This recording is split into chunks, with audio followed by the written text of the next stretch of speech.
ಅಮ್ಮ ತುಂಬಾ ಸೆಲೆಬ್ರೇಟ್ ಮಾಡ್ತಾ ಇದ್ರು. ಅಮ್ಮ ಡ್ಯಾನ್ಸ್ ಎಲ್ಲ ಮಾಡಿದ್ದಾರೆ ನೆನ್ನೆ. ಅವರು ತುಂಬ ಖುಷಿ. ಬಟ್ ಎಲ್ಲ ಸೆಲೆಬ್ರೇಷನ್ ಎಲ್ಲ ಸಂತೋಷನ ಒಂದು ತಟ್ಟೆಯಲ್ಲಿ ಹಾಕಿ ನಮಗಾಗಿ ಒಂದು ಜೀವನದ ಒಂದು ಮರೆಯಲಾಗದಂಥ ಒಂದು ಖುಷಿನ ಕಟ್ಕೊಟ್ಟಿದ್ದು ನಮ್ಮ ಬ್ರದರು ವರುಣ್ ಅವರು. ಸೊ ಅವರಿಗೆ ಎಲ್ಲ ಮಾಧ್ಯಮ ಮಿತ್ರರ ಮೂಲಕ ಥ್ಯಾಂಕ್ ಯು ವೆರಿ ಮಚ್. ಮದುವೆ ಮಾಡಿಸಿದ್ದಾಗಿರ್ಬೋದು, ಈ ಸುಂದರವಾದ ಅರೇಂಜ್ಮೆಂಟ್ ಆಗಿರ್ಬೋದು, ಮಂಟಪದಿಂದ ಹಿಡಿದು ಪ್ರತಿಯೊಂದು ಕೂಡ ನನ್ನ ಬೆನ್ನ ಹಿಂದೆ ನನ್ನ ನೆರಳಾಗಿ ಅಪ್ಪು ಸರ್ ಪರವಾಗಿ ಇವ್ರು ನಿಂತು ಮಾಡಿದ್ದಾರೆ. Thank you Varuna. ಅಪ್ಪು ಸರ್ಗೆ ಒಂದು ಒಳ್ಳೆ ನೋಡಿದ್ವಿ ಫೋಟೋ. ಅವರೆಲ್ಲ ನನ್ನ ಮದುವೆ ಆಗಕ್ಕೆ ಚಾನ್ಸೇ ಇಲ್ಲ ಅಲ್ಲ.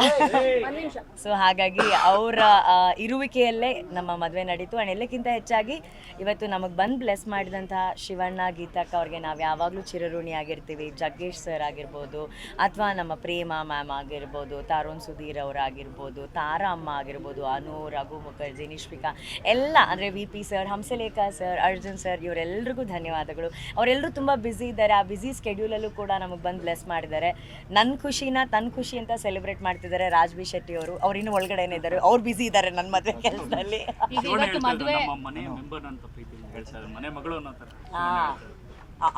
ಅವ್ರು ಹೇಳಿದರು ಅನು ಮದುವೆ ಮಾಡಿಸ್ತೀನಿ ಅಂತ ಹೇಳಿಬಿಟ್ಟು. ಸೊ ಅವ್ರು ಮುಂಚೆನೇ ಇವ್ರನ್ನ ನೋಡಿದ್ರು. ಇವರಿಬ್ರು ಶಬರಿಮಲೆಗೆ ಒಟ್ಟಿಗೆ ಹೋಗಿದ್ರು ಅಲ್ಲ ರೋಷನ್? ಸೊ ಅವ್ರು ಅವಾಗ ಒಟ್ಟಿಗೆ ಹೋಗಿದ್ರು. ಅದಾದ ನಂತರ ಫಸ್ಟು ನಾನು ಅಣ್ಣನಿಗೆ ಪರಿಚಯ ಮಾಡಿಕೊಟ್ಟಿದ್ದು.